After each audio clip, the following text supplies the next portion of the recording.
When the recess was called, we had order number 12. That we should resume. The honourable member for St. Michael West.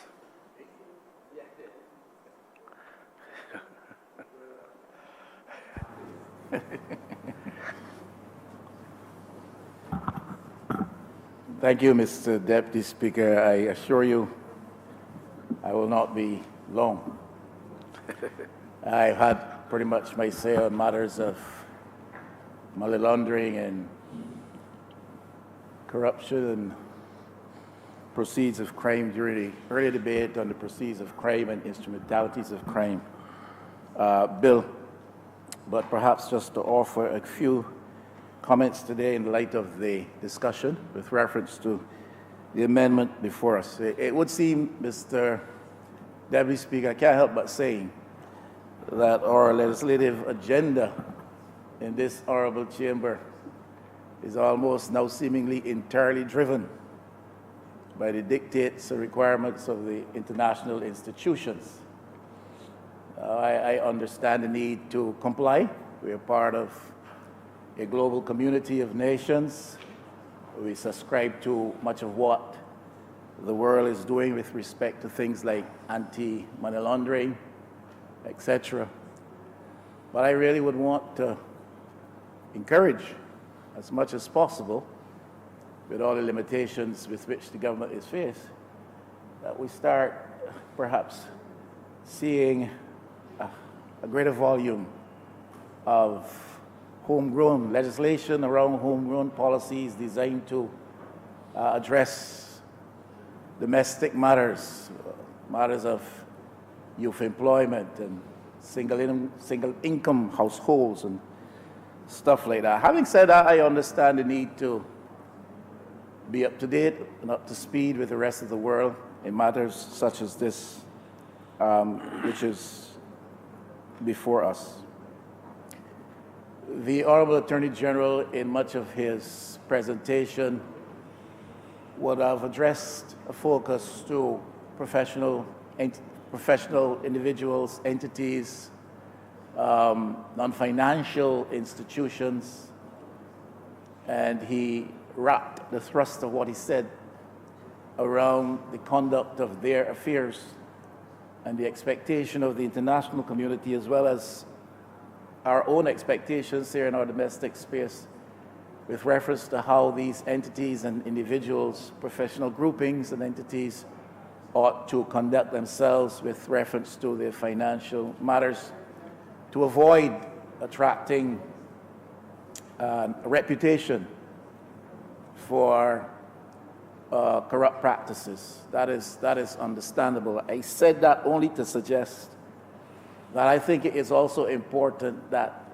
government, the state, government as an entity, also be very cognizant of the fact that in this money laundering era in which we now live, and with all the negatives with reference to that obtains around the business culture and practices across the world, the government itself needs to exercise caution in its dealings, especially with reference to its contractual arrangements.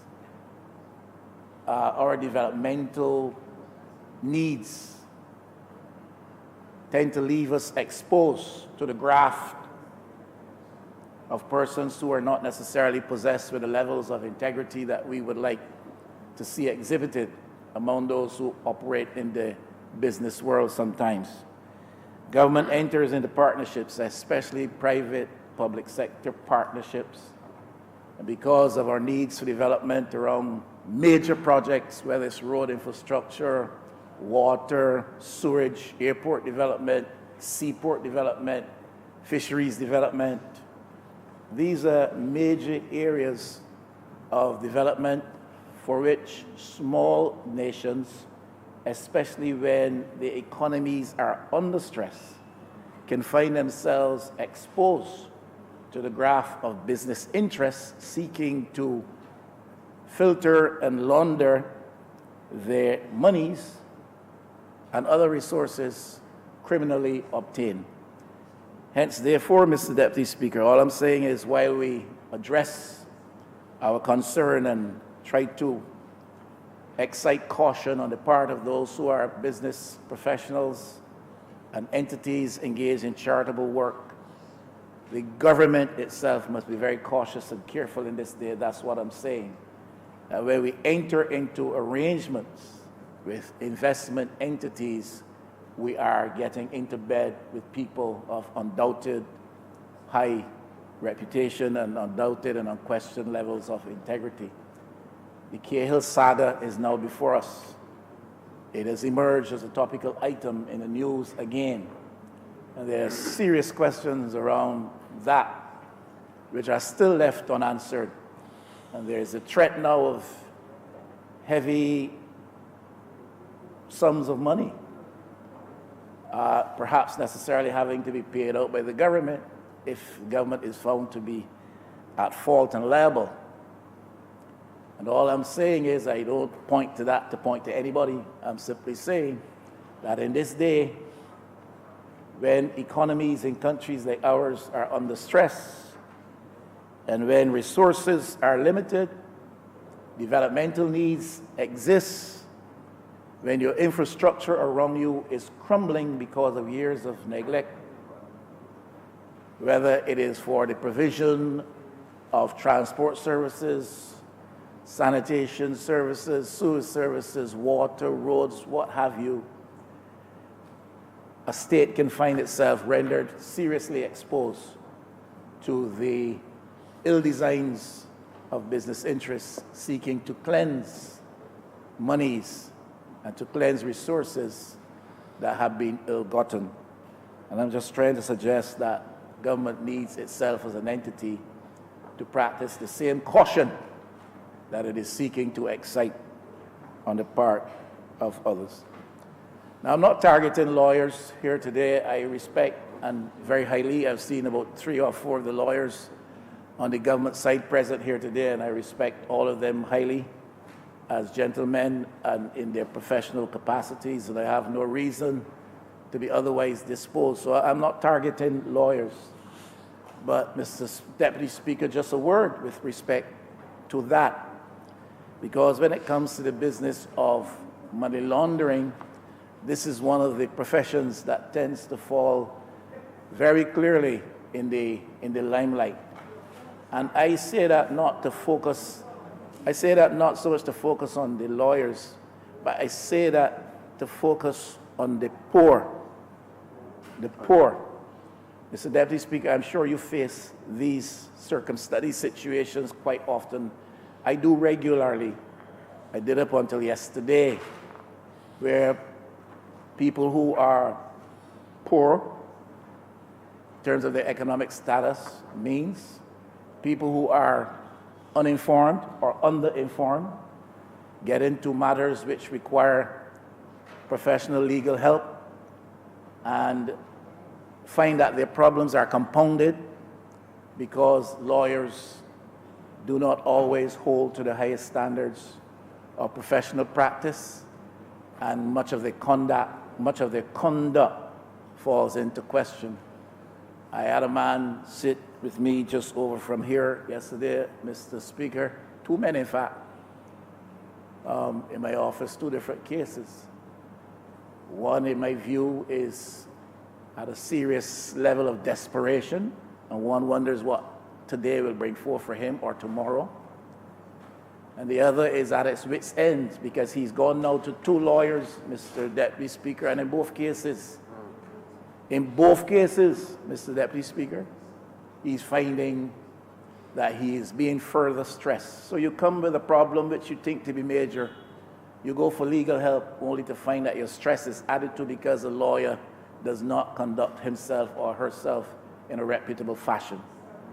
And then, in an effort to correct what you think is a first mistake, you try a second lawyer.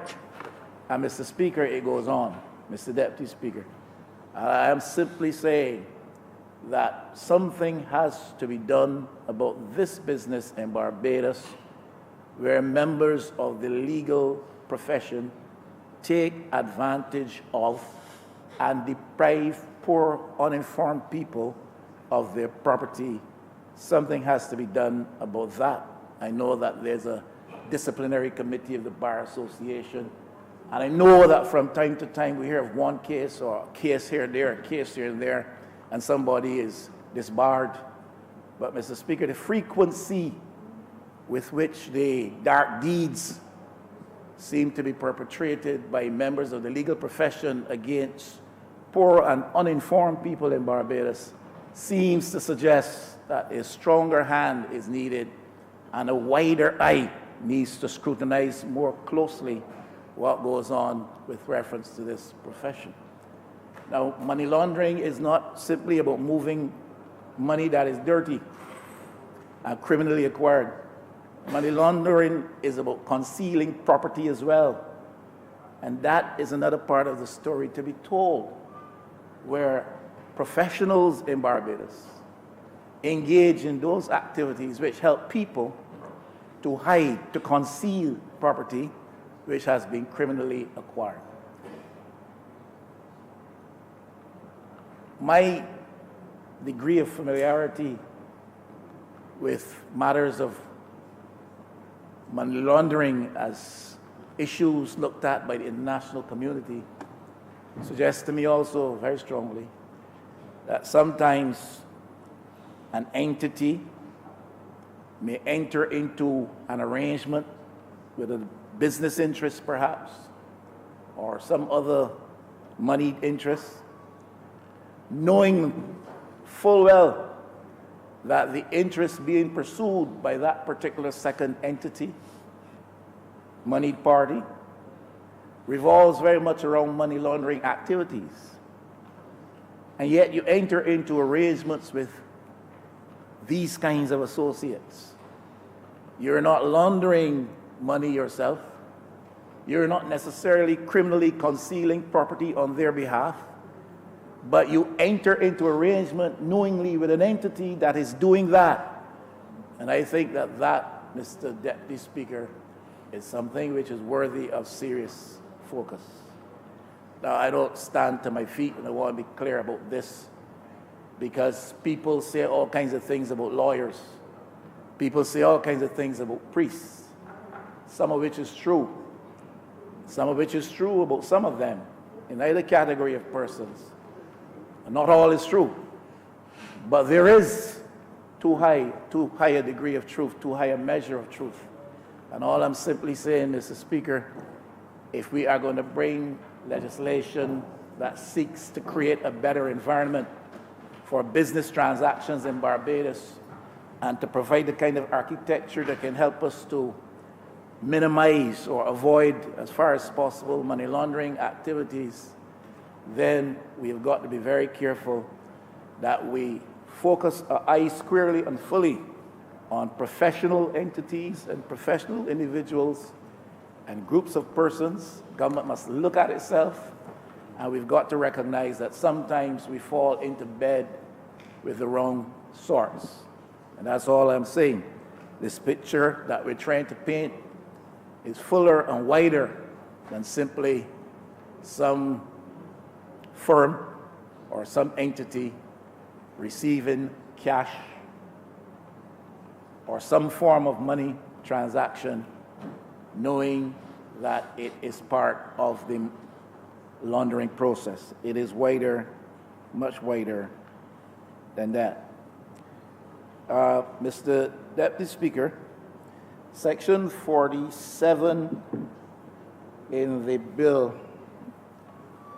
talks about the 47B, the compliance unit may, it says, if I may quote, in accordance with the directions of the authority, communicate information that is relevant to the purposes of this act to any compliance unit of a foreign state by whatever name called, where the compliance unit is satisfied that B, the appropriate arrangements are in place for protecting the confidentiality of the information and controlling the information and the use that will be made of this particular section addresses the issue of confidentiality of information with respect to institutions and entities which has been information which has been acquired.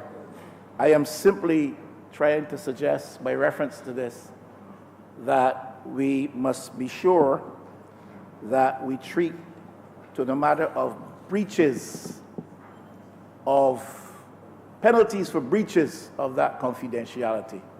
Because all it says to me is that the compliance unit has to be satisfied that the appropriate arrangements are in place for protecting the confidentiality of the information and controlling the information and the use that we've made of the information. This is said in relation to other states or other compliance units.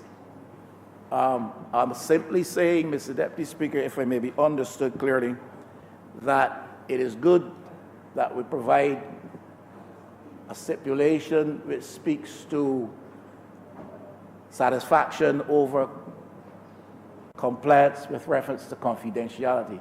But what if there are breaches? I think that penalties should also apply, and especially in the domestic space. If people have to declare their information, then they should feel sure, fairly sure, that the information is not going to be falling off trucks coming up Broad Street or traversing Bay Street. That's all I'm saying. We want to be satisfied with confidentiality, but we also want to be satisfied that there are breaches, that there are penalties for breaches of confidentiality. Section 50 of the amendment of the bill speaks to immunity from suit. No action or other proceeding for damages shall be instituted against the authority, the financial intelligence unit or the compliance unit, or a member of the authority or officer, employee, agent of the financial intelligence unit or compliance unit for any act done in good faith in the performance of a duty or in the exercise of a power under this act. And that is understandable, Mr. Speaker. But I hope that there are to be strong sanctions as well. And I hope that there are to be strong prohibitions built into the system that work against the matter of malicious action. Malicious action may be predicated on frivolously contrived circumstances. Malicious action may be predicated on political motivation. But all I am simply saying here, or trying to suggest, yes, if you pursue your duty as a member, a part of this setup here that we're providing for these units legally, you pursue your duty in good faith, you should be immune from civil suit action. But if you are found, in my view, to be frivolously or being motivated through whatever the ulterior considerations may be to contrive circumstances such that you create embarrassment and deprivation for people, then you should be exposed to the liability of civil suit. And I feel fairly strongly about that. People's reputations, Mr. Deputy Speaker, have value. People's reputations have value. So if my motivation is sound, and my efforts are in keeping with the regulatory framework, I should be immune from civil suit action. But if I am found to be wanting in terms of my motivation, the way I have proceeded, if I'm found to be acting on frivolous grounds and for mischievous purpose, then I believe, Mr. Deputy Speaker, I should be exposed to civil suit liability. In the money laundering world and culture, there's something called ethical hacking. I don't know if we intend to go there. Ethical hacking is hacking for ethical purposes, for good purposes. And that is how some of the major exposés in the world, Mr. Deputy Speaker, have come to light. Panama Papers and all these kinds of things. Ethical hacking, that simply means, Mr. Speaker, if I have some well-founded suspicions about you and your conglomerate, and I have the capacity technologically to hack into your systems, then I am permitted to do that, to discover and to prove that you are pursuing some dark deeds on the cover of Flimsy Light. That's what ethical hacking is. And I want to know if Barbados has any intentions of going there, or if in fact we are already there. That the same way a hacker with mischievous intent can get into your systems and find out everything there is about you, Mr. Deputy Speaker, the age of your children, everything about you, Mr. Deputy Speaker, for a sound, good purpose. Same procedures can be used to expose your criminal deeds to daylight. And that's a serious step to take.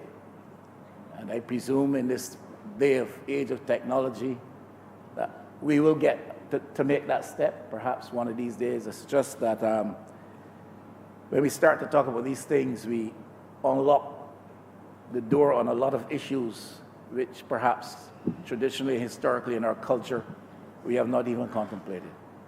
Just a few considerations to the attention of the House, and I'm done.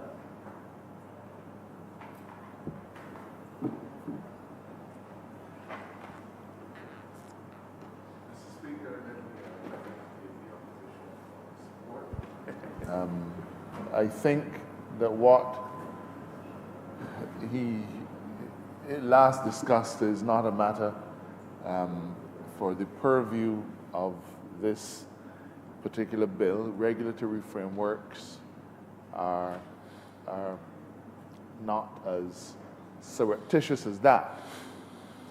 There's a difference, sir, between regulating and investigating. And that is a distinction that I would want to make quite starkly in this context, because I'm sure while he is full of good intentions, the tone and tenor of his speech may convey to individuals who may be subject to our regulatory framework that they may find themselves the victim of such an attack, no matter how well-meaning. This environment, sir, is one that requires regulation, and the bill is quite clear. The bill says, and I believe that the honourable member read it, so I ought not to need to do it again, but for the sake of good order, it says that the compliance unit may require a non-financial business entity or professional to produce information that is considered relevant to ensuring compliance with the provisions of this Act. And this Act, sir, I repeat, is the Money Laundering and Prevention of Terrorism. That's what this Act is. This Act is not about anything else. So the compliance unit can request or require you to provide information relevant to this particular purpose, except information that is subject to legal professional privilege. So the focus of the compliance unit is clear, and I can assure the honourable member that for this purpose, absolutely no such thing is contemplated. Mr. Speaker, I'm grateful for the attention to detail and the contribution to this debate of the member for St. Peter, Minister of Labour, and with responsibility for the third sector. This covers off yet another statutory compliance, but not yet another statutory requirement. But I repeat, sir, firstly, that fighting money laundering is a matter not just for the government and its agencies, but also requiring the vigilance of the members of the private sector who may, either wittingly or unwittingly, get roped into it. And secondly, sir, I want to remind that these things are not fixed in stone. From time to time, we will have, as standards modulate and become modified, we may well have to come back and tweak our legislation so as to allow us to keep up to date with the standard. The other matter that I suppose it might be useful to mention is that in recent weeks, the Office of the DPP made an application to the High Court for orders freezing the assets, if any, of persons on a UN Security Council designated terrorist list. And I've had some calls from individuals wondering whether or not, in fact, the terrorists named on the United Nations Security Council list have any connection to Barbados. So far as we are able to establish, the answer to that question is no. However, under FATF standards and guidelines, as long as the United Nations Security Council designates an individual or an entity to be designates them for the purposes of their terrorist watch list, all states are required immediately. The term we use is without delay, and without delay in this context means within 24 hours. All states are required to take all steps necessary to freeze any assets that may be in the jurisdiction. So this particular regime doesn't require us to look around to see whether there may be assets here. As long as you are designated, we are required to get an order freezing any assets that you may have in the jurisdiction and halting any transaction that such a person would be involved in. So the fact that we made the application caused people to wonder, so does that mean that this long list of people have property in our banks or property in Barbados? Not at all. It is a global, almost a global sweep. Every country undertakes to freeze immediately all and any assets that may be in the jurisdiction. So as a preemptive issue, we do exactly the same here. With those few words, sir, I am obliged to the contributions, and I ask that this bill be read a second time. The question is that this bill be read a second time. All members in favor say aye. Aye. Those against say no, and thanks. The ayes have it. I beg to move, sir, that you do now leave the chair and that this House resolve itself. I beg to move that before you leave the chair and before this House resolves itself into committee for further consideration of this bill, that the honourable member for St. Michael West Central be appointed to act as chairman of committees. Can we have a second, please? Question is that the honourable member for St. Michael West Central be appointed as interim chairman of committee. All members in favour say aye. Those against say no. I think the ayes have it. The honourable member will act as chair for today. Thank you. No? Oh, beg to move, sir, that you don't leave the chair and that the House resolve itself into committee for further consideration of this bill. The question is that I do not leave the chair and this House resolve itself in committee for further consideration of the bill. All members in favour say aye. Those against say no. I think the ayes have it. This House is now in committee.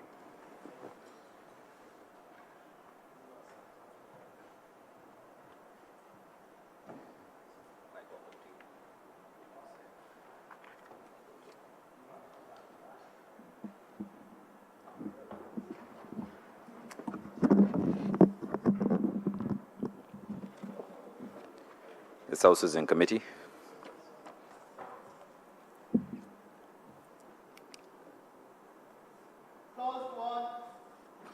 Beg to move that clause 1 stand part. The question is that clause 1 stand part. All honourable members in favour, please say aye. Aye. Those against, please say no. I think the ayes have it.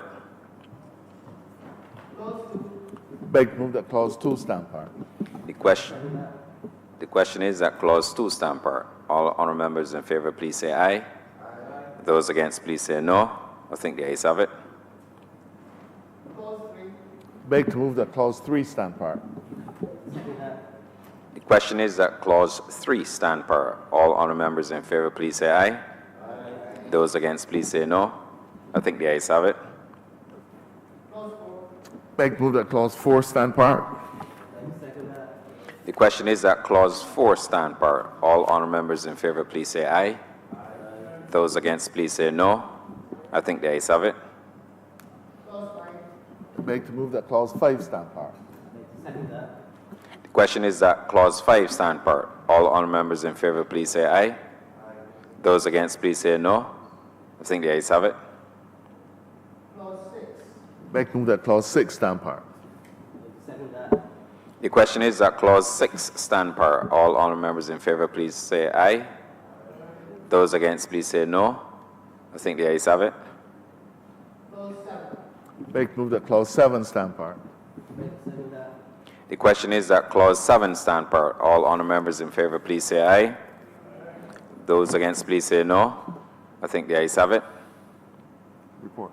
Beg to move, sir, that you do now report to His Honour the Deputy Speaker the passing of one bill in committee.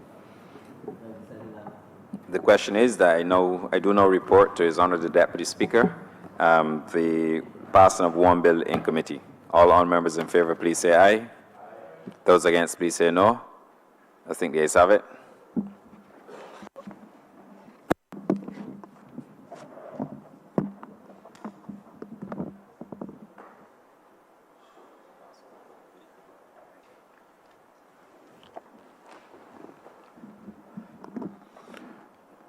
The chairman of the committee has reported the passing of one bill in committee. Beg to move that this bill do now pass and be cited. Beg to move this be read a third time, sorry. The question is that this bill be read a third time. All members in favour say aye. Those against say no. I think the ayes have it. Beg to move that this bill do now pass and be cited as the Money Laundering and Financing of Terrorism Prevention and Control Amendment Act number 2. The Money Laundering and Financing of Terrorism Prevention and Control Amendment number 2 Act of 2019. The question is that this bill be now passed and be so cited. All members in favour say aye. Those against say no. I think the ayes have it. This bill is now passed and so cited. Mr. Deputy Speaker, I beg to move the suspension of the sitting for lunch until 2 p.m. The question is that this House be now suspended for lunch until 2 p.m. All those in favour say aye. Those against say no. I think the ayes have it. This House is now suspended until 2 p.m. today.